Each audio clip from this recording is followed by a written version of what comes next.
Jagoan kita dipiting ke aspal sementara cewek level sampah ini merampas satu-satunya tas persediaannya. Dia meronta di tanah, bertanya dengan putus asa apa haknya mencuri alat bertahan hidupnya. Dia hanya mencibir, mengklaim kekuatannya di kiamat baru ini membuat orang tak berguna, sepertinya tidak relevan. Tangannya gemetar saat dia mengulurkan tangan, menyadari dia terlalu lemah untuk menghentikan perampokan terang-terangan ini. Melempar roti itu seolah bukan apa-apa, dia mengejek kemarahan tak berdayanya dan memanggilnya si lemah yang menyedihkan. Para anak buah ikut bersenang-senang, menertawakan bahwa pengangguran sepertinya memang lahir untuk jadi umpan meriam. Mengertakkan gigi di tanah, dia menolak melepaskan harga dirinya meskipun situasinya sangat mustahil. Dia menoleh ke belakang dengan hinaan murni, heran kenapa pecundang sepertinya masih mencoba berlaga tangguh. Bunyi kerak yang memuakkan terdengar saat dia menginjak tangannya, mengingatkannya bahwa dia takkan pernah layak untuk seorang dewi.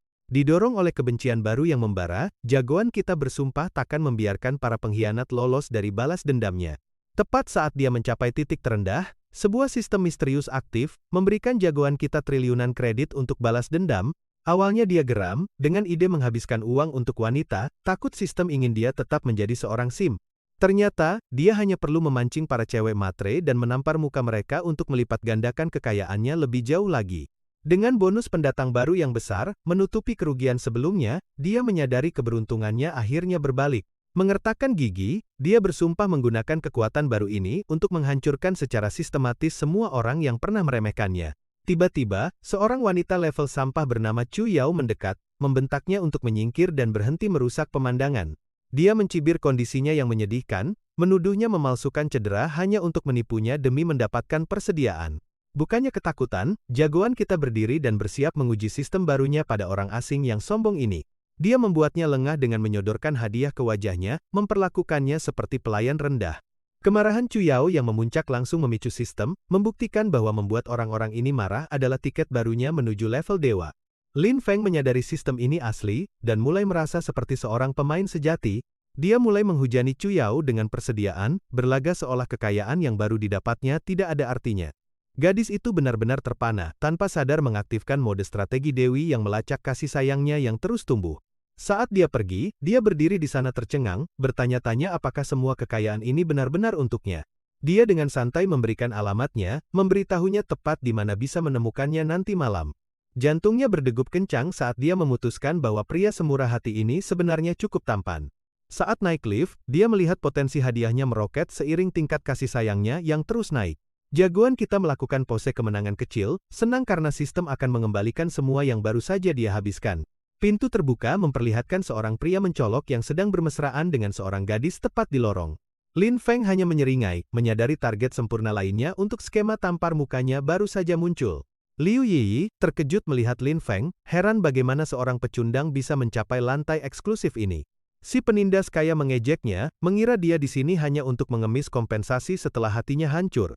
Jagoan kita hanya menyeringai, memanggilnya gadis level A yang membuat tingkat kemarahannya meledak. Si penindas menyuruhnya mengabaikan sampah tanpa sumber daya itu, tidak sadar bahwa seorang dewi asli berdiri tepat di belakang mereka. Chu Yao tiba di lokasi, terlihat sangat cantik bak mimpi sambil bertanya-tanya ada apa dengan semua teriakan itu.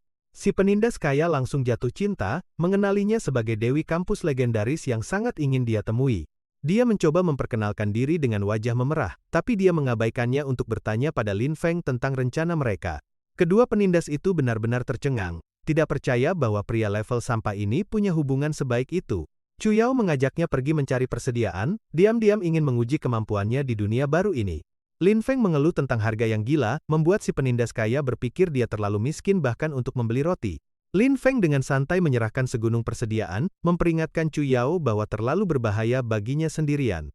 Liu Yiyi hilang akal, meneriaki jagoan kita untuk menjelaskan bagaimana pecundang sepertinya bisa dapat sebanyak itu.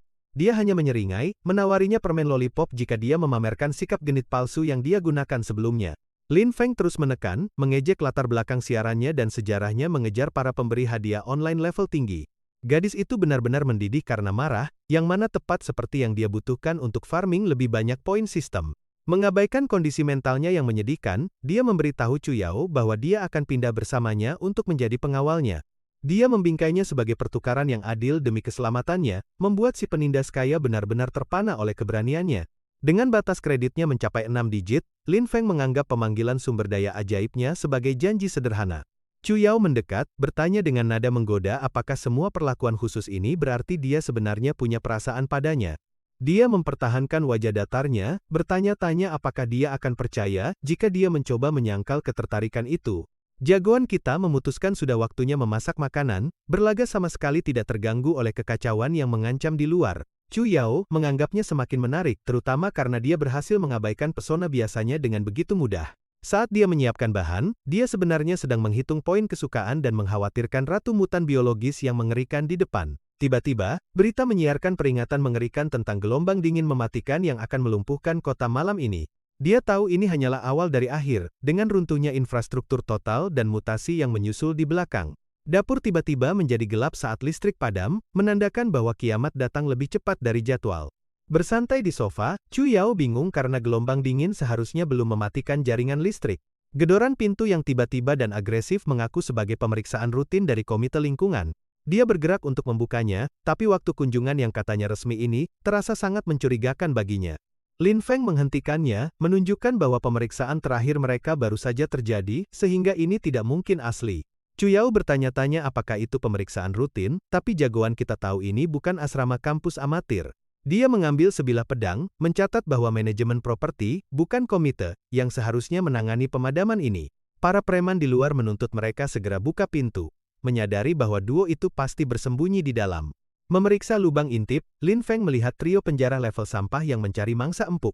Dia mencoba mengusir mereka dengan kebohongan tentang urusan pribadi mereka, merasakan kebusukan sifat manusia. Kelompok di luar tidak percaya, malah menyalahkan pasangan itu atas matinya listrik gedung yang tiba-tiba.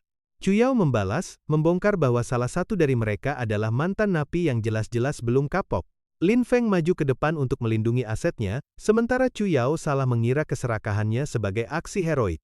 Dia tercengang saat sistem memberi notifikasi peningkatan poin kesukaan hanya karena bersikap seperti manusia normal. Tiba-tiba, pintu terbuka paksa dengan keras saat para preman itu merangsek masuk ke tempat perlindungannya. Lin Feng sadar gertakannya tidak mempan dan bersiap untuk konfrontasi berdarah dengan para pemulung putus asa ini. Para penjara kelas tri itu merangsek masuk, mata mereka melotot melihat makanan yang cukup untuk bertahan hidup di kiamat. Jagoan kita mencoba permainan psikologis, mengklaim makanan itu untuk orang mati, tapi si wanita malah tertawa. Saat wanita itu mengejeknya, genggaman Lin Feng pada pedangnya mengencang, memutuskan dialah yang pertama akan menyusul mereka. Dengan serangan dingin yang presisi, dia menyayat tenggorokannya, bahkan sebelum si wanita sempat menyelesaikan ejekannya. Chu Yao benar-benar terpaku melihat kekerasan mendadak itu, sementara preman yang tersisa membeku dalam ketakutan murni. Menatap mata mereka tajam, dia memberitahu mereka bahwa mereka bisa makan makanan itu di akhirat saja. Melihat pemimpin mereka bersimbah darah, dua preman lainnya mengamuk dan menghunus bilah mereka untuk balas dendam. Tiba-tiba, Lin Feng memutar balik keadaan, memasang senyum palsu dan memohon ampun seperti seorang pengecut. Para preman itu dibuat bingung total oleh perilaku bipolarnya, tidak yakin apakah dia monster atau cuma pecundang. Lin Feng berakting jadi pengecut, menyerahkan roti dan menyuruh para preman itu menikmati hidangan mereka. Saat mereka berbalik, akting tunduk jagoan kita lenyap, digantikan oleh niat membunuh yang dingin. Dia tidak membuang sedetik pun, menerjang maju untuk membungkam para penjara kelas tri itu selamanya. Chu Yao hanya bisa menonton dengan ngeri saat lorong itu diwarnai dengan lapisan darah segar. Penyintas terakhir mengayunkan senjata membabi buta, terlambat menyadari bahwa dia terjebak di ruangan bersama monster. Lin Feng dengan santai memperingatkan Chu Yao untuk diam, tahu mereka tidak bisa menjelaskan kekacauan ini pada tetangga. Preman itu menolak mundur, buta oleh keserakahan dan kebutuhan mendesak akan makanan berharga itu. Jagoan kita memutuskan menggunakan sistemnya, memunculkan pengalih perhatian tepat di depan mata serakah pria itu. Saat si bodoh itu terpana melihat roti ajaib, Lin Feng melancarkan serangan mematikan terakhir ke tenggorokannya. Berdiri di atas mayat-mayat itu, dia membuat Chu Yao gemetar, menyadari penyelamatnya lebih berbahaya daripada kiamat itu sendiri. Lin Feng menyeka bilahnya dengan santai sementara kemarahan Chu Yao, yang memuncak memberikan bonus poin kredit yang lumayan. Dia memeriksa antarmuka sistemnya, menyadari bahwa berbagi sumber daya hasil jerih payahnya akan memakan biaya poin yang besar. Saat Chu Yao khawatir soal penjara, jagoan kita mengingatkannya bahwa hukum dunia lama sudah mati bersama peradaban. Percakapan mereka terhenti saat si perundung kaya dan rombongan kelas trinya datang menuntut bagian mereka. Lin Feng hanya memberi mereka senyum mengerikan, mengisyaratkan bahwa orang mati tidak akan bisa membocorkan soal pembunuhan barusan. Ancaman terang-terangan itu membuat amarah Liu Yiyi meledak, yang mana memang itulah yang diharapkan jagoan kita. Tanpa peringatan, dia melayangkan tendangan brutal ke selangkangan si anak kaya untuk menunjukkan dominasi. Kelompok itu mencoba menggunakan alasan tetangga, mengklaim dengan putus asa bahwa mereka semua harus saling membantu untuk bertahan hidup. Dia mengacungkan pisaunya dengan seringai sadis, mengaku lebih suka melihat mereka semua mati kelaparan. Kemarahan Liu Yiyi mencapai titik didih, tanpa sadar mengubahnya menjadi baterai sempurna untuk sistem Lin Feng. Lin Feng memutar pisaunya, mengejek Liu Yiyi untuk berhenti berakting dan memohon jika ingin bertahan hidup. Si perundung kaya itu hilang kendali, berteriak menyuruh jagoan kita tutup mulut saat ketegangan memuncak. Dia memerintahkan anak buah kelas terinya untuk menyerang, berharap bisa menumbangkan Lin Feng dengan jumlah orang. Chu Yao tidak tinggal diam, mengayunkan tumitnya dan mengingatkan mereka bahwa aturan dunia lama sudah tidak berlaku. Tiba-tiba, Lin Feng bergerak secepat kilat, membuat para anak buah kelas teri itu terpana saat dia membantai mereka. Dia berdiri menjulang di depan si anak kaya, menyatakan dengan dingin bahwa sudah waktunya sampah-sampah ini diangkut. Putus asa dan terpojok, tangan si perundung meraba-raba vas berat di dekatnya untuk digunakan sebagai upaya terakhir. Dia mengayunkan keramik itu dengan sekuat tenaga, berteriak menyuruh jagoan kita untuk mati saja. Lin Feng menangkap serangan itu dengan mudah, membuat si perundung sadar bahwa level mereka jauh berbeda. Saat vas itu hancur, Lin Feng memberikan janji terakhir yang mengerikan untuk mendidik keluarga bocah itu nanti. Liu Yiyi menonton dengan ngeri saat sumber penghidupannya terkapar tak berdaya, menyadari jaring pengaman sosialnya baru saja lenyap. Dia segera berganti taktik, mencoba merayu jagoan kita dengan mengklaim pengkhianatan sebelumnya hanyalah sebuah ujian. Lin Feng tidak termakan akting itu sedikit pun dan membentaknya untuk pergi sebelum dia kehilangan kesabaran. Chu Yao menggodanya soal perasaan yang tersisa, tapi dia menepis si cewek matre kelas teri itu sebagai sampah tak berguna. Mereka memutuskan bahwa mengubur sampah-sampah ini terlalu merepotkan, dan memilih untuk membuang mereka keluar sebagai peringatan. Di lantai bawah, perundung berbaju merah dan krunya membahas persediaan mereka yang menipis, tidak menyadari adanya kiriman yang datang.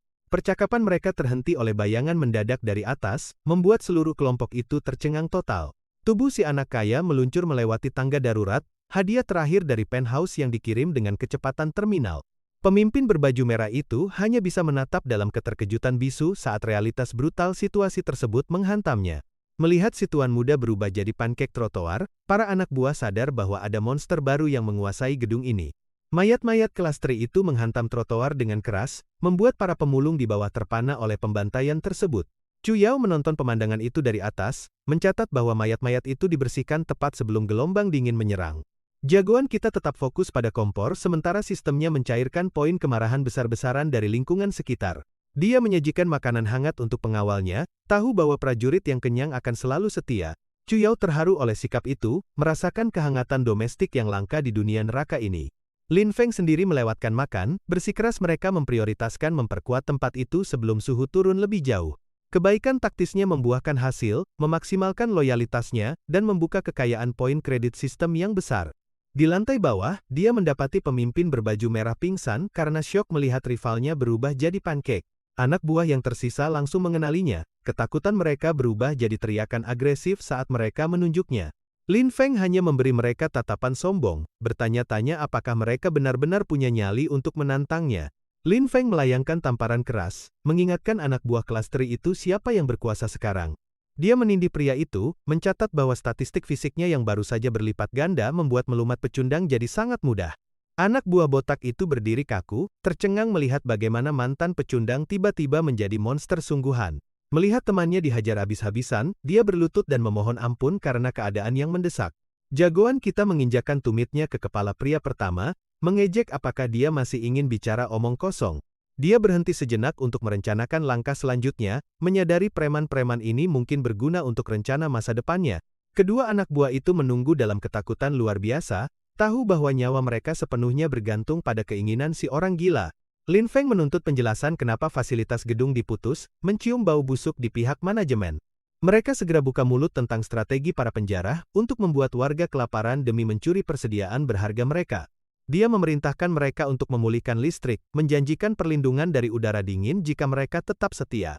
Si perundung merah akhirnya bergerak, terbangun karena aroma surgawi mie sapi yang memenuhi ruangan. Bingung, dia bertanya di mana mereka berada, sementara mantan anak buahnya merasa lega, melihatnya akhirnya sadar. Saat dia menuntut tahu dari mana makanan itu berasal, mereka mengaku bahwa jagoan kita yang menyediakan pesta ini. Lin Feng hanya memberikan sapaan sombong, menikmati pemandangan bawahan barunya yang sedang menyeruput makanan mereka. Dia meledak marah, menyebut mereka tidak punya nyali karena menjual kesetiaan demi semangkuk mie kelas sampah. Para anak buah berargumen bahwa harga diri tidak bisa mengenyangkan perut, sementara dia memperingatkan tentang kemurkaan kakaknya. Kemarahannya melonjak drastis, yang mana sangat sempurna bagi jagoan kita karena dia sedang farming kredit sistem dengan mudah. Dia berteriak menyuruh mereka berhenti makan, benar-benar hilang kendali, sementara para anak buah gemetar ketakutan. Bocah manja itu menuntut agar dia melayaninya sambil berlutut, atau kakaknya akan membalas dendam. Alih-alih bereaksi, dia dengan tenang meletakkan mangkuknya, sepertinya merencanakan tamparan realita yang dingin untuknya. Sebelum dia sempat menyelesaikan ancamannya, jagoan kita mencengkeram lengannya dengan genggaman sekuat besi. Dia melempar bocah manja itu keluar seperti sampah kemarin, menyuruhnya pergi sana. Lin Feng mengunci pintu rapat-rapat, mengabaikan teriakannya sementara Chu Yao memperhatikan efisiensi dinginnya. Dia duduk kembali dengan santai, bercanda apakah dia khawatir gadis itu akan masuk angin. Di luar, dia naik pitam di lantai, mengutuknya karena meninggalkannya di lorong gelap tanpa makanan. Tiba-tiba, dia menyadari suhu turun drastis saat kepingan salju pertama dari gelombang dingin tiba. Putus asa, dia menggedor pintu, mengancam bahwa kakaknya akan membunuhnya karena penghinaan ini. Jantungnya mencelos saat dia dengan dingin mengklaim bahwa kakaknya yang berharga kemungkinan besar sudah jadi mayat beku. Realita itu menghantamnya dengan keras, membuatnya bertanya-tanya apakah satu-satunya pelindungnya benar-benar sudah tiada. Dia berteriak bahwa dia berbohong, tapi dia hanya menyuruhnya turun ke bawah dan melihat kebenarannya sendiri. Si perundung merah menggigil di lorong sampai Liu Yiyi tiba-tiba membuka pintu untuk memberinya jalan masuk. Chu Yao, memperhatikan dengan cemberut, merasa bahwa gadis manipulatif itu hanya sedang mencari inang baru. Jagoan kita tetap tidak terkesan saat para anak buah yang kelaparan memohon padanya untuk menolong pemimpin mereka yang menyedihkan dan kedinginan. Demi mendapatkan kehangatan, si perundung merah menerjang ke arah pintu yang terbuka sebelum udara beku merenggut nyawanya. Lin Feng akhirnya berdiri, bersikap seolah menunjukkan belas kasihan adalah tugas paling membosankan di dunia. Kunci elektronik berbunyi klik dengan tajam, menandai momen di mana harga diri mereka resmi jatuh ke titik terendah. Dia menatap rendah pasangan yang putus asa itu, menikmati pemandangan mantan elit yang kini merosot jadi peminta-minta. Liu Yiyi benar-benar membuang harga dirinya, memeluk kaki Lin Feng sambil menangis betapa lapar dan dinginnya dia. Si perundung merah benar-benar tercengang, melihat temannya berlutut dan bersujud di depan pria yang paling dia benci. Amarahnya meledak saat dia mencoba menarik temannya kembali, menolak untuk menerima sedekah kelas sampah darinya. Si perundung merah sangat marah, menuntut temannya untuk segera sadar dari pertunjukan kelemahan yang menyedihkan ini. Liu Yiyi tidak peduli, memohon ampunan pada jagoan kita, dan berjanji untuk menjadi pelayannya yang paling setia. Lin Feng hanya menatapnya dengan jijik total, merasa sujudnya yang putus asa itu benar-benar menjijikkan. Si perundung merah mencoba menyadarkannya, mengklaim bahwa mereka masih bisa bertahan hidup sendiri. Ternyata Liu Yiyi hanya menunggu untuk meledak, menyalahkan kakak temannya yang sudah mati atas segalanya. Pengkhianatan itu terasa menyakitkan, membuat sang mantan pemimpin terdiam saat satu-satunya sekutunya berubah menjadi ular berbisa. Dia semakin menambah bisanya, menyebut mereka berdua manusia kelas sampah yang pantas menerima nasib malang mereka. Jagoan kita hanya duduk santai menikmati drama saling sikut ini sementara kredit sistemnya meroket tajam. Dia mengangkat dua jari, siap untuk menegakkan aturan bagi para penyintas yang putus asa ini. Dia menyuruh si pemuja harta itu untuk menjaga jarak, mengabaikan tangisannya tentang dia yang tidak punya hati. Lin Feng memberi sang mantan pemimpin pilihan, tunduk dan gantikan kakaknya atau mati bersama teman pengkhianatnya. Dia benar-benar mengamuk, kemarahannya menambah kredit sistem Lin Feng saat dia bersumpah membunuh pria yang menghancurkannya. Setelah dilempar keluar, dia menggedor pintu dengan putus asa, menyadari statusnya sebagai ratu resmi berakhir. Realita dunia yang dingin mulai terasa, amarah dan ketakutan batinnya memberikan keuntungan besar bagi jagoan kita. Dia hanya mencemooh emosinya, merasa ledakan amarahnya yang mudah ditebak lebih lucu daripada mengancam di tatanan dunia baru ini. Melihat sistem mencapai 400.000 kredit membuatnya sangat gembira, menyadari bahwa jiwa yang hancur adalah sumber daya terbaiknya. Saat dia tertawa seperti orang gila, rekan-rekannya bertanya-tanya apakah dia akhirnya kehilangan akal sehat karena kegelapan. Untuk merayakan hasil besar itu, dia membuka beberapa bir, berencana minum sampai dunia berhenti berputar. Tiba-tiba, lampu berkedip dan mati, membuat ruangan gelap gulita yang bahkan kekayaannya tidak bisa segera perbaiki. Kelompok itu panik saat pemanas mati. Tahu bahwa tanpa listrik, malam yang membeku akan menjadi algojo mereka berikutnya. Lin Feng menyimpulkan bahwa suhu ekstrim kemungkinan besar merusak sirkuit daripada campur tangan manusia. Dia mendesak semua orang untuk makan makanan panas sambil mempertanyakan Chu Yao tentang kurangnya perlengkapan musim dinginnya.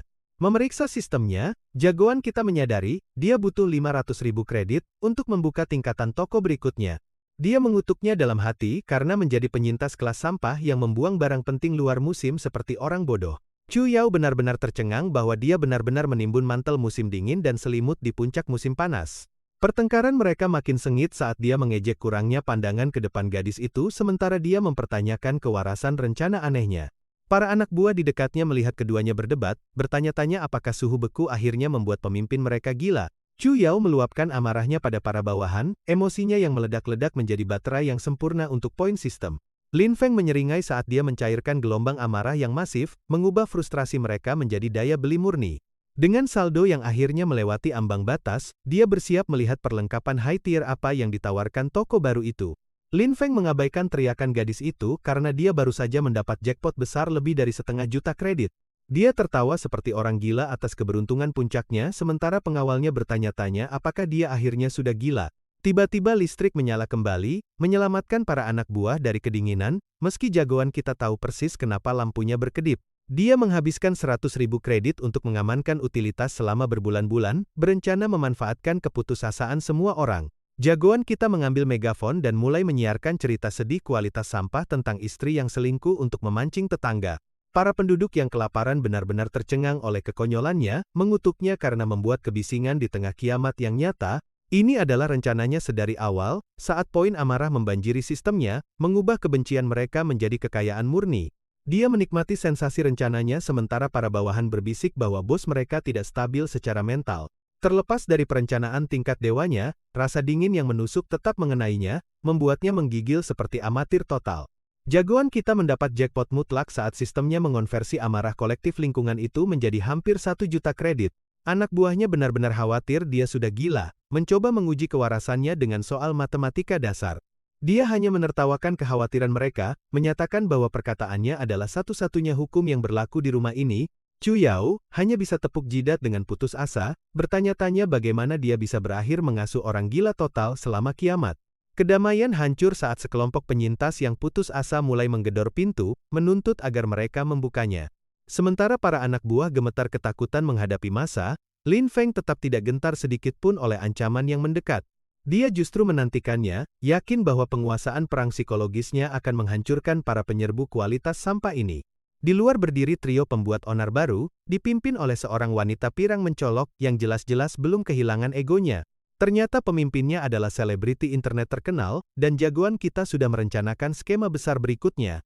Lin Feng dengan santai mengajak para penyusup untuk menghancurkan kotak listriknya, berlagak seolah dia sudah bosan dengannya.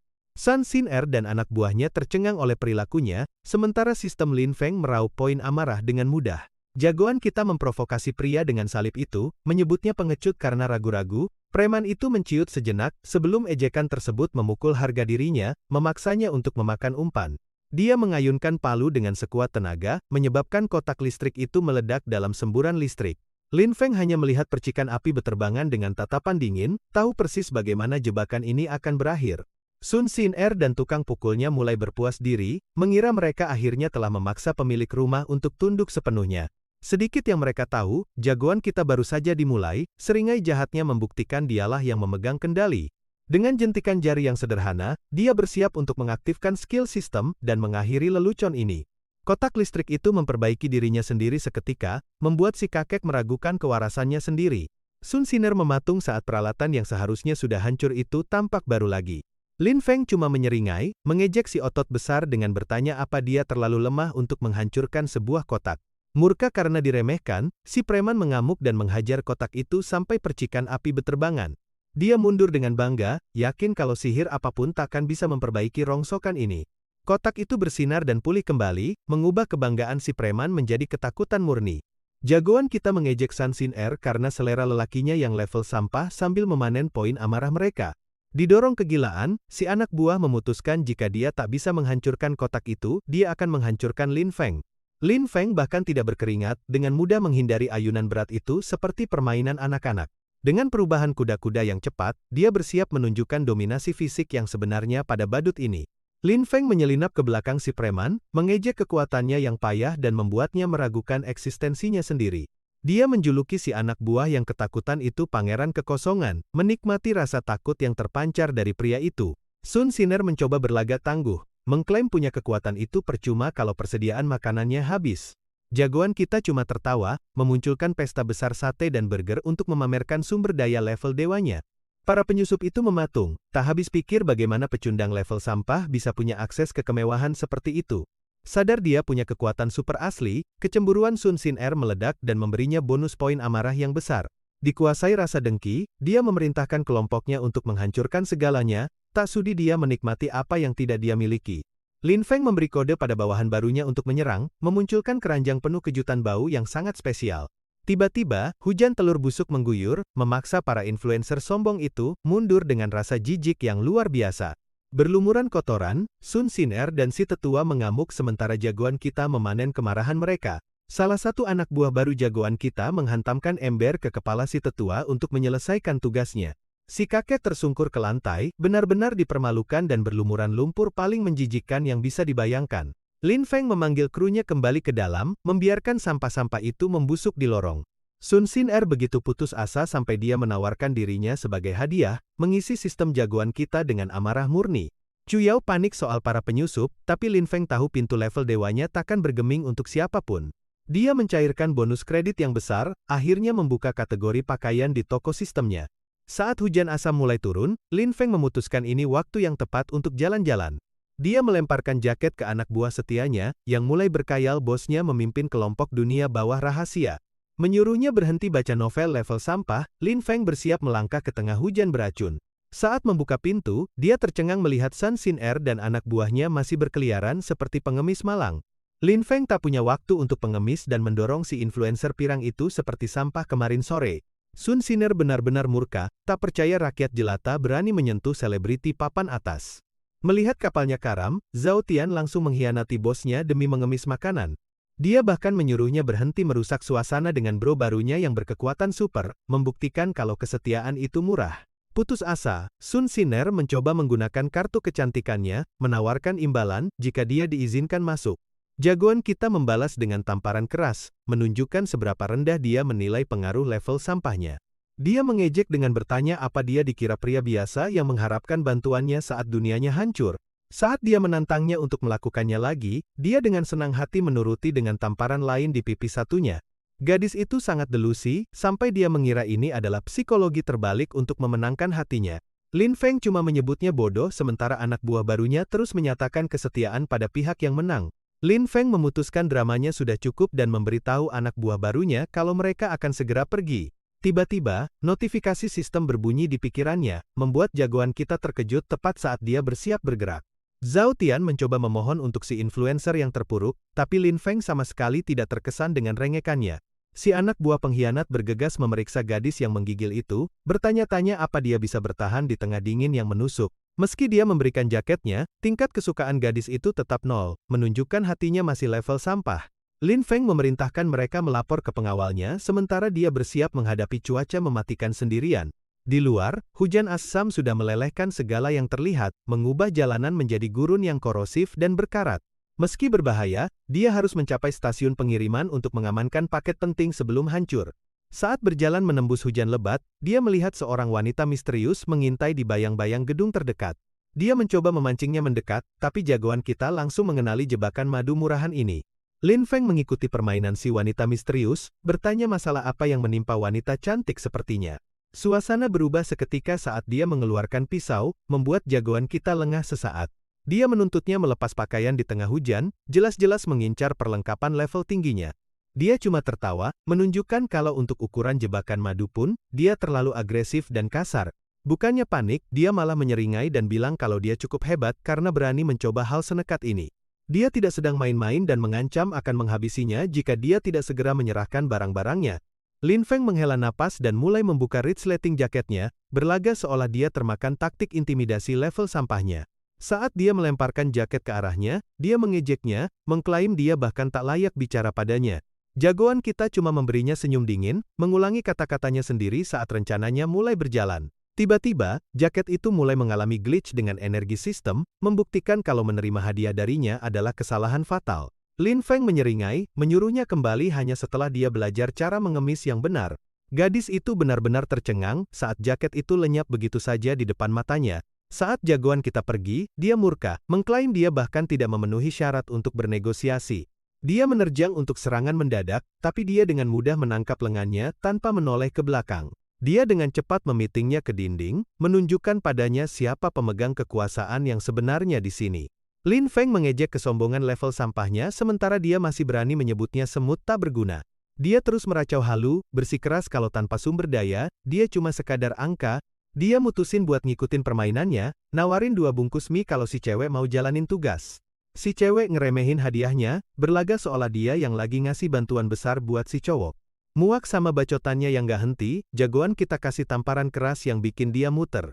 Lin Feng berdiri di depannya, ngeledek ide kalau beberapa bungkus mie bakal cukup buat dia. Si cewek bener-bener melongo, ada orang kasta rendah yang beneran berani nampar mukanya. Jagoan kita nggak peduli sama perasaannya dan pergi gitu aja, ninggalin dia berdarah dan menggigil di tengah hujan asam. Dia melototin punggung si cowok, sambil megangin mukanya, jelas lagi ngerencanain cara buat bikin dia nyesel atas penghinaan ini. Dengan santai dia kasih nomor apartemennya, intinya mancing si cewek buat coba peruntungan kalau emang berani. Amarahnya meledak saat dia teriak ke arah hujan, bersumpah dia bakal bayar setiap hinaannya. Balik ke rumah bawa paketnya, Lin Feng nemuin Sun Xin-er yang putus asa lagi nunggu di lorong dingin. Dia langsung buang harga dirinya dan nempel ke si cowok, mohon-mohon jadi pelayan demi kamar yang anget. Anak buahnya takjub lihat betapa cepetnya influencer sampah ini ganti kepribadian pas nyawanya terancam. Sambil megang dagunya, dia peringatin si cewek buat nggak bertingkah nggak tahu malu lagi, karena sekarang semua orang cuma penyintas. Lin Feng akhirnya luluh dan biarin si influencer sampah masuk, meski dia nyuruh si cewek mandi dulu karena kotor banget. Pas dia naruh paketnya, sistem kasih hadiah kredit melimpah atas kerusakan psikologis yang dia kasih. Jagoan kita sadar dia udah hampir cukup kaya buat buka kunci buah kekuatan super, ngerasain beban jadi orang yang kesepian di puncak. Chu Yao melongo dia berani nerjang hujan asam demi sebuah kotak, tapi si cowok malah ngebalas pakai sarkasme. Dia jadi salting dan pergi gitu aja, bersumpah nggak pernah ada niat nikahin cowok kayak dia. Pas buka kotak misterinya, ternyata hadiah utamanya cuma boneka beruang yang imut banget. Zhao Tian nggak tahan buat ngeledek bosnya, nggak nyangka penyintas berdarah dingin punya sisi lembut dan romantis. Para anak buah langsung cabut, bercanda ninggalin kamar utama buat dinikmatin 2 sejoli itu. Tiba-tiba, seluruh bangunan mulai bergetar hebat, bikin Lin Feng bertanya-tanya apa ada gempa yang nerjang mereka. Ternyata si penindas merah balik lagi, teriak haus darah, dan siap habisin siapapun yang cari masalah malam ini. Jagoan kita coba akting polos, tapi anak buahnya nggak percaya sama alasannya sedikit pun. Dia bener-bener emosi pas mereka bilang suasananya jadi agak panas di balik pemhe tertutup. Sambil mijit pelipisnya, dia sadar kalau ngadepin orang-orang bego ini bakal jadi proses yang panjang dan melelahkan. Dia santai sambil manggil teh, berani taruhan seluruh markasnya kalau si penyusup nggak bakal bisa masuk. Zhao Tian dan anak-anak lain bener-bener kaget, sadar kalau bos mereka ada di level yang beda banget. Bahkan Sun Xin-er coba mainin kartu pesonanya, bikin para anak buah sampah itu jadi heboh banget. Chu Yao akhirnya meledak, teriak sekencang mungkin nyuruh semua orang buat tutup mulut. Di tengah kekacauan itu, Lin Feng dengan tenang nyeruput tehnya, fokus jaga image-nya yang dingin dan penuh perhitungan. Chu Yao khawatir tetangga bakal dengar keributan itu, tapi si cowok kayak nggak peduli sama sekali. Dia bungkam si cewek dengan ngingetin kalau cuma dia satu-satunya yang bener-bener belain dia. Chu Yao bener-bener murka. Amarahnya mencapai titik didih, sambil melototin jagoan kita. Nggak keganggu sama dramanya, Lin Feng jalan ke pintu, siap buat ngadepin masalah berikutnya. Tiba-tiba, dia berhadapan langsung sama moncong senapan pink, kelihatan bener-bener kaget. Cewek di balik pelatuk itu marah besar, poin amarahnya melonjak drastis sambil ngancem bakal habisin dia. Dengan tenang dia kasih 2 pilihan, tetap jadi pengganggu atau gabung ke tim pemenangnya. Si cewek makin kesel, ngisi peluru senjatanya sambil nanya apa dia emang pengen mati. Lin Feng cuma angkat bahu, dengan sarkas nyuruh dia nembak dan anggap dia kayak petasan. Dia benar-benar melongo pas senjata level tingginya bahkan gak bisa gores pintu yang udah diperkuat itu. Sadar kalau dia kalah telak, dia mundur tapi janjiin kematian yang tragis kalau si cowok macem-macem sama dia. Jagoan kita cuma pasang pose sombong, pamer kalau ngikutin dia adalah satu-satunya pilihan nyata. Cewek berambut ungu itu masuk dan nyuruh jagoan kita tutup mulut pas dia lagi asyik ngemil. Chu Yao jadi tuan rumah yang sempurna, nawarin si penyusup semangkuk mie sapi, buat nenenangin sarafnya. Sambil natap uapnya, si cewek sadar cuma elit papan atas kota yang harusnya punya akses ke kemewahan kayak gitu. Lihat makanan itu, Sun Xin-er mulai bertingkah kayak anak anjing lapar dan mohon-mohon ke Lin Feng buat nyicipin. Dia ngeledek rengekan si cewek tapi akhirnya luluh, janji bakal masakin sesuatu yang spesial buat dia. Dia langsung meluk si cowok, yakin kalau abang favoritnya itu sebenarnya peduli sama dia. Pas si cewek lagi makan, Chu Yao nanya apa dia mau ke rumah sakit karena sakit tertentu. Si cewek tiba-tiba panik, sadar dia harus sampai ke tujuannya sebelum matahari benar-benar terbit. Lin Feng mendalami peran koki, dengan senang hati bumbuin sepanci makanan pakai resep rahasia sistem. Sebelum dia selesai, si cewek jewer telinganya dan nyeret dia ke arah pintu. Lin Feng nyuruh Chu Yao buat jaga markas selagi dia pergi sebentar. Pas dia pergi bareng si cewek, Chu Yao melambai dan peringatin dia buat hati-hati di luar sana. Si penindas merah bilang ke dia nggak usah khawatir, karena jagoan kita itu sekeras baja. Berdiri di tengah hujan asam, cewek berambut ungu itu nanya apa skuter rongsokannya masih bisa jalan. Lin Feng cuma ketawa, sombong kalau tunggangannya bisa nanganin jalanan gurun kayak bos besar. Dia meledak marah pas lihat akinya mati, yakin kalau si cowok cuma main-main doang. Dia nyengir, tahu kalau saldo kreditnya yang melimpah bikin beli aki baru, jadi gampang banget. Buat farming poin amarah lagi, dia nanya ke si cewek apa dia percaya sama cahaya. Si cewek ngebalas pakai pukulan telak ke mukanya, ngasih dia lebih banyak poin sistem yang berharga. Sambil megangin pipinya yang memar, dia sadar kalau cewek gila itu emang punya tenaga yang serius di pukulannya. Zhou Qiang dongkol di tengah guyuran hujan, nyesel udah mutusin buat percaya sama preman jalanan sampah kayak dia. Dia menyipitkan mata penuh curiga, nyoba nyari tahu apa yang sebenarnya lagi direncanain jagoan kita kali ini. Lin Feng cuma nyengir dan nyuruh dia berhenti ngeluh terus naik buat ngerasain tumpangan paling gokil seumur hidupnya. Pas mereka tancap gas, dia melongo lihat hujan asam bahkan gak bikin lecet sedikit pun di skuter listriknya yang kinclong itu. Dia ngeledek dia buta, sambil pamer kalau gear tingkat tingginya jelas-jelas kebal sama segala jenis cuaca ekstrim. Dia ngebalas dengan kesel, nanya gimana dia bisa tahu kalau tunggangannya ini ternyata sespesial itu. Jagoan kita langsung gaspol, janjiin dia jalan-jalan seru yang sesungguhnya di tengah-tengah kiamat. Ngeliatin punggungnya, dia mulai mikir apa si gila yang ceria ini beneran penyelamat yang pernah disebut bokapnya. Sistem bunyi ping pas poin afeksinya naik, dan Lin Feng dengan semangat langsung nukerin tumpukan poin besarnya. Biar momentumnya makin gacor, dia minta pistolnya, ngaku kalau dia bisa kasih upgrade legendaris ke senjata itu. Zhou Qiang bener-bener syok, mikir apa cowok ini beneran cheat code berjalan buat urusan upgrade senjata. Lin Feng nyengir, sadar kalau buka slot buat pistolnya itu win-win solution yang bakal kasih dia cashback sistem melimpah. Perjalanan mereka kepotong pas ada penjaga ampas ngehadang jalan, nuntut mereka buat berhenti sekarang juga. Sambil menggigil kehujanan, dia coba pamer jabatan biar si penjaga bolehin mereka lewat gitu aja. Si penjaga nggak peduli sama sekali, bilang kalau dewa pun nggak bakal bisa lewat tanpa izin darinya. Dia mulai ngomong kotor, ngehina tampangnya dan nuduh kalau dia bawa penyakit menjijikan dari Wasteland. Jagoan kita udah muak dan nyuruh si mulut besar itu cari salep wasir buat mukanya yang gatel itu. Si penjaga malah ketawa, ngeledek omongan pedes Lin Feng pakai candaan kasar soal pelumas. Sebelum si tolol itu selesai ngomong, Lin Feng kasih serangan brutal yang bikin gigi-giginya rontok berhamburan. Pas si penjaga ambruk di genangan darah, Lin Feng ngingetin kalau bacot itu ada konsekuensi pedihnya. Lin Feng nendang si penjaga ampas itu, ngetawain candaan kasarnya pas si tolol itu ngehantam aspal dengan keras.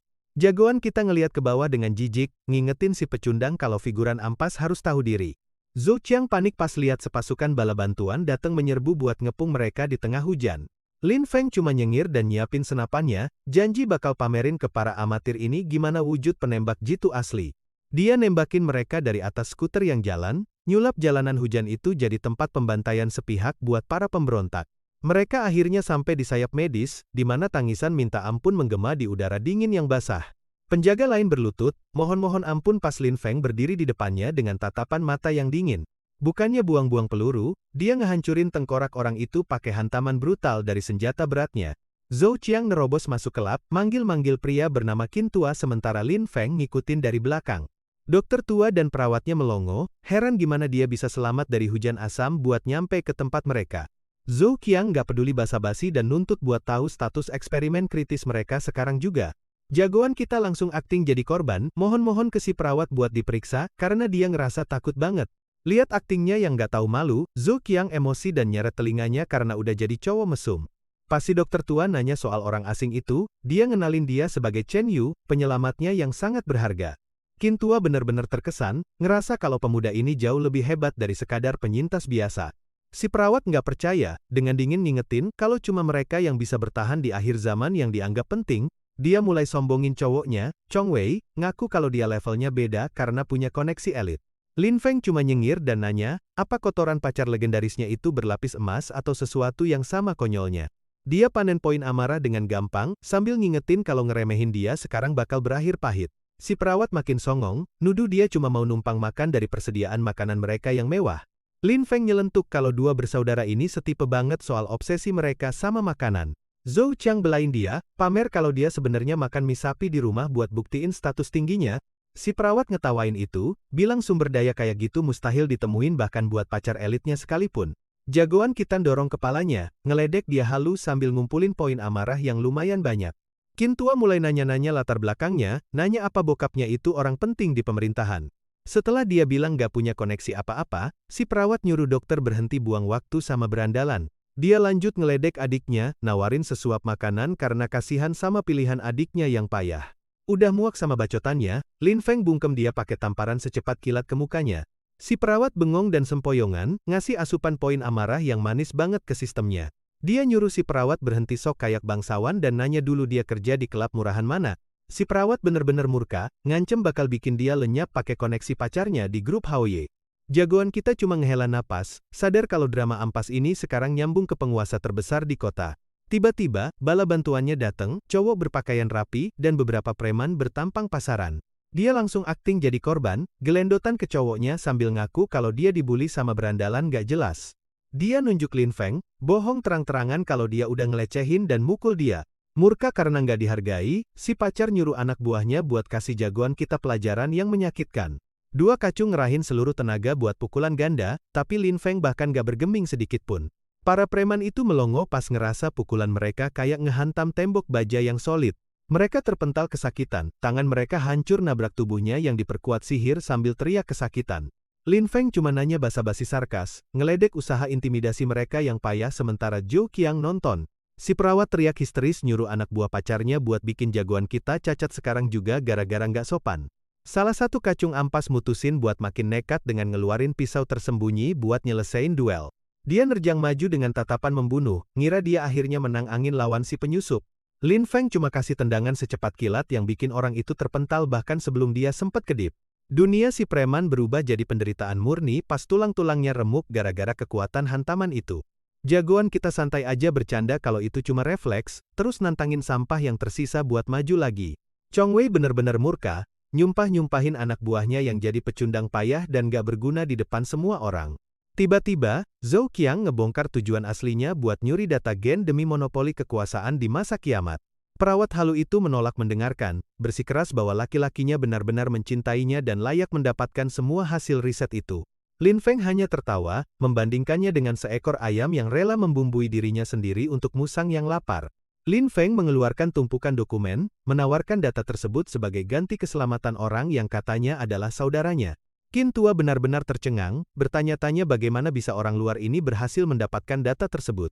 Zhou Qiang menatap dengan rasa jijik yang murni, menyadari bahwa pria yang dia percayai hanyalah pengecut tak bertulang belakang lainnya. Chong Wei menyeringai dan memberitahu jagoan kita bahwa dia membuat langkah cerdas dengan menyerahkan file-file itu kepadanya.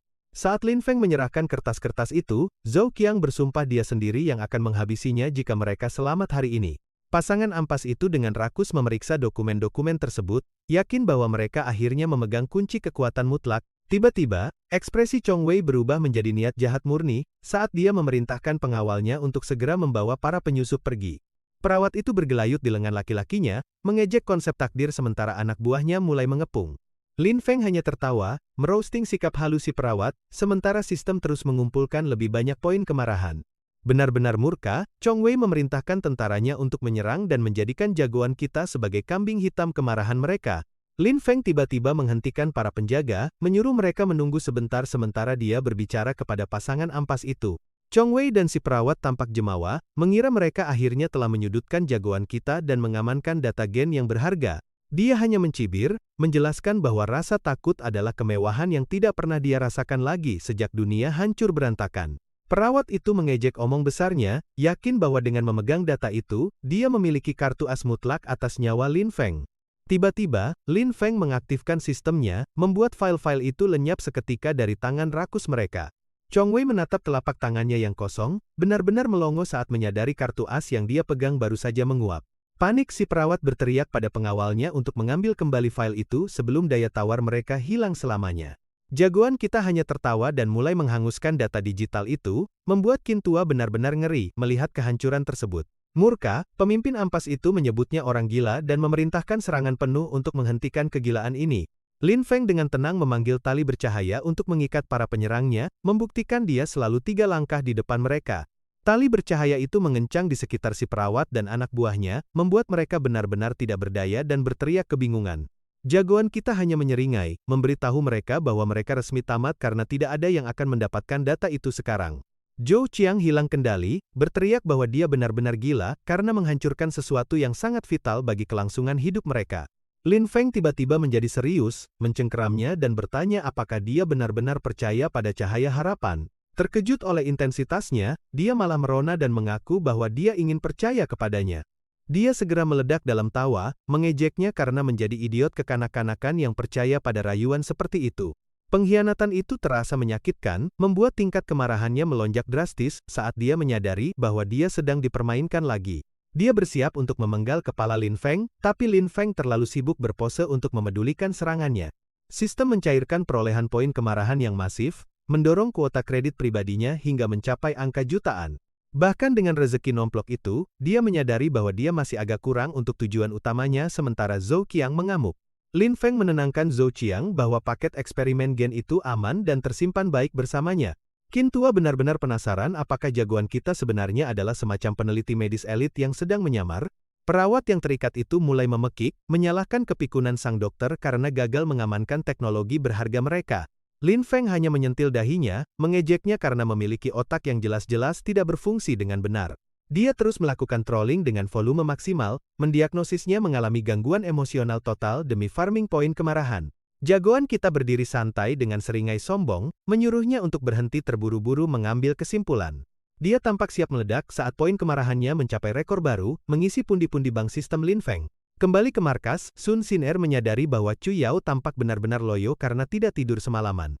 Chu Yao mengaku dia tidak bisa istirahat, pikirannya kemungkinan besar dipenuhi kekhawatiran atas misi berbahaya Lin Feng. Sun Xin'er menenangkannya bahwa Lin Feng jauh terlalu kuat untuk menjadi pihak yang menderita. Sun Xin'er dibuat tercengang saat dia menyadari seseorang sedang melakukan pergerakan tanpa izin darinya. Chu Yao tiba-tiba melesat menuju pintu keluar, keputusasaannya untuk menemukan jagoan kita mengabaikan segala rasa waspada. Sun Xin'er, khawatir perjalanan ke rumah sakit itu, adalah tindakan bunuh diri, mengingat betapa mematikannya tanah tandus yang membeku itu. Dia meneriaki Chu Yao karena bergegas pergi seolah-olah dia sedang menuju langsung ke pemakamannya sendiri. Si perundung merah membalas, mengingatkan semua orang bahwa Lin Feng membunuh kakaknya, dan tidak pantas mendapatkan kesetiaan. Sun Xin'er hanya menghela napas frustrasi, menyadari Chu Yao sudah lenyap ke dalam udara dingin yang berbahaya. Sementara itu, di fasilitas tersebut, Qin Tua mempertanyakan apakah evolusi gen benar-benar mungkin terjadi di dunia ampas ini. Lin Feng hanya menyeringai dan menyuruh dokter tua itu untuk santai dan sarapan dulu sebelum mereka mulai serius. Dia menggunakan sistemnya untuk memunculkan pesta makanan besar dari udara kosong, membuat para penonton benar-benar terpana. Sambil dia ngemil, perawat yang terikat dan pacarnya menyadari bahwa mereka sedang berhadapan dengan manusia terbangun yang kuat. Chong Wei mulai bersujud, berjanji untuk menjadi anjing yang setia jika jagoan kita mengampuni nyawanya yang malang. Lin Feng terus saja ngemil, bertanya dengan santai, apakah penjahat ampas ini benar-benar siap melakukan apa saja. Melihat ada kesempatan, perawat yang terikat itu mencoba menjual saudara perempuannya sendiri hanya agar tetap hidup. Jagoan kita tidak tertipu oleh aktingnya, mengejek kepribadian palsunya, dan meminta untuk melihat trik-trik yang dia banggakan. Dia dongkol dalam hati, mengisi sistem dengan poin kemarahan sambil mengutuk pria yang tidak mau termakan rayuannya. Zhou Qiang menghentikan kesenangan itu, memperingatkan bahwa grup Hao Ye tidak akan tinggal diam sementara orang mereka hilang. Lin Feng hanya menyeringai, berencana untuk menggilas setiap ancaman yang datang seperti hama yang menjijikkan. Dia semakin panik, menjelaskan bahwa pemimpin musuh adalah jenius bela diri yang pasti akan membunuh mereka. Tiba-tiba, suara menggelegar dari luar menuntut data gen atau seluruh fasilitas itu akan diratakan dengan tanah. Tuan Muda Hao Ye tiba dengan pasukannya, memberi semua orang waktu 30 detik terakhir, sebelum kembang api dimulai. Di luar, seorang kacung ampas bertanya-tanya mengapa mereka hanya menunggu saja bukannya langsung menyerbu fasilitas medis itu. Tuan Muda Haoye bukan orang bodoh, dia tahu bahwa menyerbu masuk secara buta biasanya berujung pada kematian yang cepat. Dia kehilangan kesabaran, menghajar bawahannya secara fisik karena berani menyarankan rencana bodoh yang setara dengan bunuh diri. Di dalam, Zhou Qiang mulai panik, memohon pada kelompok itu untuk melarikan diri sementara dia tetap di belakang untuk mengulur waktu. Jagoan kita Lin Feng lanjut ngemil aja, bener-bener nggak keganggu sambil farming poin amarah dari kecemasan dia yang makin numpuk. Chong Wei yang terikat mulai sok keras, nuntut hidangan bintang 5 sebelum dia dengan baik hati izinin mereka buat nyerah. Lin Feng gak punya kesabaran buat kebisingan itu, mendaratin tendangan sepatu bot keras ke wajah si pria buat bungkem dia. Ngelihat sumber cuannya diinjek-injek, si perawat teriakin lokasi tepat mereka ke pasukan yang nunggu di luar. Penjaga itu ngenalin suaranya dan desak bosnya buat gerak, berharap misi penyelamatan bisa cepat selesai. Bukannya dapat makasih, dia malah dapat geplakan di wajah pas Tuan Muda Haoye nuntut keheningan total. Tuan Muda Haoye hilang kesabaran, manggil tim peledak buat ledakin seluruh tempat ini sampai hancur lebur. Jagoan kita Lin Feng akhirnya keluar buat nemuin dia, kelihatan bener-bener nggak terkesan sama pintu masuk yang gaya-gayaan itu. Si Tuan Muda nuntut datanya segera, ngancam kematian yang menyakitkan kalau perintahnya nggak diturutin. Dia ngejek Lin Feng, nggak percaya kalau bocah kelihatan lemah bisa jadi sosok powerhouse di balik pembantaian fasilitas itu. Lin Feng cuma nyengir dan ngaku kalau dialah yang habisin semua orang, mancing-mancing ego si pria. Murka gara-gara sikap sampah itu, si Tuan Muda mendaratin pukulan keras berlapis mana tepat ke wajahnya. Kekuatan itu bikin Lin Feng terpental ke belakang di atas rumput sementara para penjaga ngelihat dominasi bos mereka. Dia megangin mulutnya yang berdarah, kelihatan melongo karena ada yang benar-benar berhasil mendaratin serangan ke dia. Si Tuan Muda ketawa, ceramahin dia kalau pamer di dunia ini adalah tiket sekali jalan menuju neraka. Ternyata, Lin Feng baru aja mulai ngerasa kekuatan puncak si Tuan Muda benar-benar mengecewakan dan lucu. Si Tuan Muda benar-benar tercengang, nggak habis pikir gimana si lemah itu bisa selamat dari serangan berlapis mananya. Qin Tua nahan Zhou Qiang yang khawatir, negasin kalau Lin Feng bukan tipe orang yang bakal buang-buang nyawanya gitu aja. Si perawat ngejek mereka dari ikatannya, nuntut mereka buat nyerahin datanya demi nyelamatin nyawa mereka yang menyedihkan. Zhou Qiang ngelihat dia dengan rasa jijik murni, nanya kenapa Tuan Muda mau-maunya nganggep orang kayak dia berharga. Masih delusi, si perawat sombong soal daftar panjang pemujanya, ngerasa kalau dia itu hadiah kelas atas. Zhou Qiang balas dengan telak, bilang kalau punya standar rendah nggak bikin dia benar-benar menawan. Pas Zhou Qiang pergi, si perawat ngamuk, nuduh dia nggak lebih dari sekadar pembenci yang iri. Dia terus teriak kayak kuntilanak, tapi teriakan putus asanya nggak dipedulikan sama sekali. Balik ke pertarungan, jagoan kita dengan santai nunduk dari tendangan tinggi, bikin si Tuan Muda kelihatan kayak amatiran. Si Tuan Muda ngerasa dia udah menang, merintahin kaki tangan sampahnya buat segera pasang bahan peledak. Dia ngerendahin jagoan kita, peringatin kalau dia bakal mati dalam 3 gerakan kalau masih keras kepala. Lin Feng cuma nyengir, bales kalau 3 gerakan itu sebenarnya udah cukup buat dia nyapu bersih mereka semua. Salah satu penjaga hilang kendali dan nerjang, yakin banget dia bisa nyelesain ini dalam satu serangan. Tiba-tiba, Zhou Qiang muncul dan bikin si penjaga terpental dengan tendangan ke dada yang timingnya pas banget. Dia malah jatuh tepat di atas Lin Feng, bikin mereka berdua bener-bener melongo di atas rumput. Sambil ngusap kepalanya, dia ngerasa kesel sementara Lin Feng bercanda nanya apa dia sarapan besi tadi pagi. Dia ngebentak Lin Feng karena malah bercanda di situasi hidup dan mati, farming poin amarah dengan gampang buat dia. Si Tuan Muda cuma ketawa, ngejek jagoan kita sebagai gigolo menyedihkan yang sembunyi di balik punggung cewek. Tuan Muda sampah itu dan anak buahnya terus ketawa, manggil jagoan kita pengecut karena sembunyi di balik cewek. Lin Feng nyuekin hinaan itu, ngecek sistemnya pas dia dapat hampir 300.000 kredit dari poin amarah. Bahkan dengan hasil besar itu, dia sadar kalau dia masih kurang beberapa ratus poin dari targetnya. Buat nutup kekurangannya, dia dengan dingin dorong Zhou Qiang ke samping, nyuruh dia berhenti ngerusak momen besarnya. Dia balas ngebentak dengan murka, peringatin kalau kali ini lawannya bener-bener bukan tandingannya. Jagoan kita nggak berkedip, nanya dengan kasar apa dia paham bahasa manusia sebelum nyuruh dia pergi jauh-jauh. Zhou Qiang dibikin melongo dengan mata berkaca-kaca, nggak percaya betapa nggak punya hatinya dia sekarang. Akhirnya sampai di batasnya, dia bilang ke Lin Feng buat mati aja kalau itu emang maunya. Dia nangis sesenggukan, yakin kalau kesombongan Lin Feng akhirnya bakal nandain kehancuran mereka. Si Tuan Muda akhirnya hilang kesabaran dan merintahin kaki tangan sampahnya buat habisin jagoan kita sekali dan selamanya. Lin Feng gak gentar sedikit pun, manggil sistemnya buat akhirnya selesain urusan dan ngelepasin kekuatan tersembunyinya. Pas pedang-pedang mau melayang, seorang wanita misterius ngelihat dari mobilnya, tertarik nemuin seorang awak Kenet di sini. Gao Zihao keluar dari mobil mewahnya, nanya dengan nada ngejek apa tawuran menyedihkan ini hiburan yang dijanjikan buat dia. Tiba-tiba, tuan muda yang tadinya sombong berubah jadi gagap nggak karuan, jelas ketakutan sama sosok kuat di depannya. Sistem jagoan kita ngenalin dia sebagai pemain besar dari keluarga Gao, punya pengganda amarah 10 kali lipat yang masif. Lin Feng melongo ngelihat statnya, penasaran apa dia emang toksik dari lahir atau emang emosinya bener-bener legendaris. Tetap tenang, dia pakai nama samarannya buat ngenalin diri sambil jabat tangan sama wanita paling berbahaya di kota itu. Dia nyuekin ketegangan di sekitar dan manggil Qin Tua, jelas punya urusan yang jauh lebih penting dari pertengkaran sepele ini. Gao Zihao nyoba cari muka ke Qin Tua, ngeklaim kalau teknologi modifikasi gennya adalah kunci buat nyelametin umat manusia. Jagoan kita nggak percaya sama aktingnya, penasaran kenapa teknologi ajaib ini harus tetap ada di genggaman keluarganya. Dia makin banggain status elit keluarganya, sombong kalau mereka punya peneliti terbaik dan sumber daya tanpa batas. Lin Feng manas-manasin dia dengan nanya kenapa mereka nggak bikin sendiri aja, farming point amarah yang mantap. Karena pengen banget rahasianya, dia mohon ke dokter buat sebutin harga berapapun, janji kalau keluarga Gao bisa penuhin. Pas si dokter nunjuk ke arah Lin Feng, dia langsung ngamuk dan nyuruh jagoan kita buat bungkem. Si orang tua itu ngasih kejutan besar, ngaku kalau risetnya sendiri sebenarnya kelas sampah, dibandingin sama yang aslinya. Gao Zihao bener-bener tercengang, nggak sanggup nerima kenyataan kalau dia selama ini salah sasaran. Pas kebenarannya mulai kerasa, dia akhirnya sadar kalau pemain kuat yang asli udah berdiri tepat di belakangnya. Tuan muda Haoye akhirnya udah muak sama obrolan itu, dan mutusin buat ikut campur. Dia motong ketegangan antara Gao Zihao dan Lin Feng, jelas-jelas udah hilang kesabarannya. Gao Zihao nggak seneng sama interupsi itu, nuntut buat tahu apa yang direncanain sama bocah rambut ungu itu. Dia ngesin Shentigani korek api dan ngancem nggak ada yang bakal keluar hidup-hidup kecuali mereka nyerahin data gennya.